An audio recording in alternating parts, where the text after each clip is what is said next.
Hello, and welcome back to Prime Factors.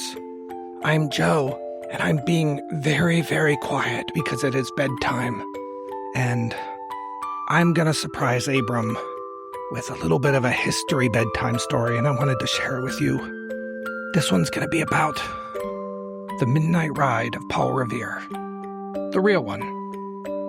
I hope you enjoy these little mini-sodes covering the bits of the American Revolution that I wasn't able to cover.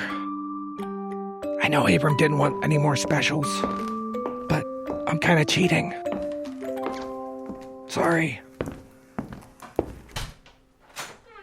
So I came up to tell you a bedtime story. Why are you recording this? I don't know. Okay.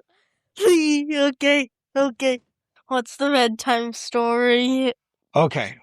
I'm going to try to do this correctly. All right, so, Abram, once upon a time, there was a guy named William Legg. William Legg! Your mother is asleep, so you should probably not do that. And he had sent a message off to Boston, and General Gage, who was there, to say, hey, why don't you destroy all of the provincial arms? William Legg. And Don't you mean provincial legs? no, I mean provincial arms, guns. And so he sent this message off, but it was intercepted by the Patriots who learned of this, okay? William Legg. Correct. Is he actually involved? Yes, this is a true story. I'm telling you a history bedtime story. Okay, continue. So the Patriots had discovered this and thought, quite correctly, that the British were going to capture their stores of weapons, which they had kept in Concord.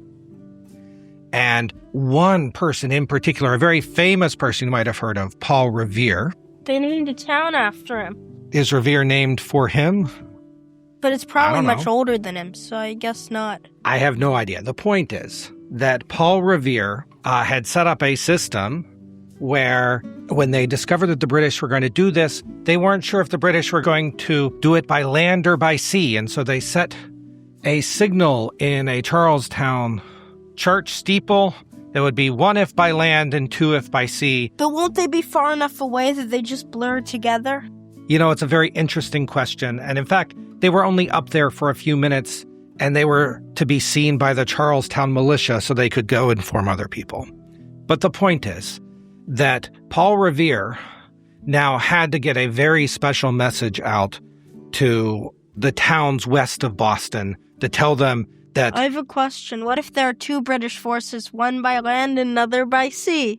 I don't think they coded all the potential possibilities. What if William Legg came on a boat with North tied up in a bag while dancing and singing about how he's invading France while drunk?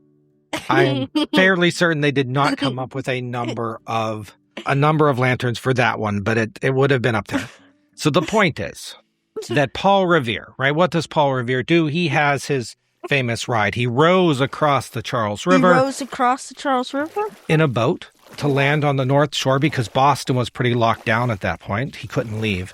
But he rows silently across the river. Row your boat gently down the stream.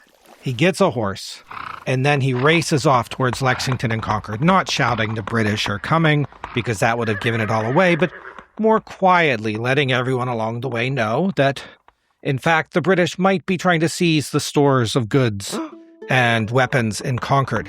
And he proceeds west through the Massachusetts countryside, notifying people, and in fact, as he was notifying people, other people went to go on and tell other people, and there was another person doing another ride. And the point was that they were making sure to inform lots and lots of people. He gets to Lexington, where John Hancock and a few others were. They stopped, they had a meeting. He went off to continue to Concord, but guess what happened? William Legg came on a boat dancing and singing Frederick North in a bag while drunk. No. Close, though. Close. You got 0 pieces of that, but close. So he got arrested. So Paul Revere never finished his ride all the way to Concord. Is that like a well-known fact? It is a well-known fact of people that don't read the poem. Listen, my children, and you shall hear about the midnight ride of Paul Revere. That didn't even finish. Didn't finish it. But other people finished it for him. How nice of them. By the time the British did arrive, and they started marching through Lexington, before they could get to Concord, they were met by a group of militia people who had a skirmish. Ultimately, the Patriots lost, so the British troops continued on their way to Concord, were met by an even larger force because all of these messengers that had gone around, including Paul Revere, had gathered up the militiamen, and ultimately the British were repelled, and they fled back to Boston, or limped back to Boston, or went back to Boston. They did not manage to get the cache of weapons that had been stored at Concord. They did not manage... So is money equal weapons? Closely related word. The point is that, listen, my Abram, and you shall hear, that was the true story of the midnight ride of Paul Revere. And that is your bedtime story for this evening. Hey, sleepy time soon. What even was that, and why did you record it? Because I decided... We're releasing a special! No, listen, it's not that way. There's a couple more Boston stories that I was going to tell you, and I just decided that I would tell them to you as bedtime stories.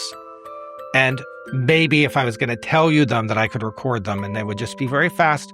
But that is your first Boston bedtime story. And there's 2 more for another day. Okay. I love you, Abram. Good night.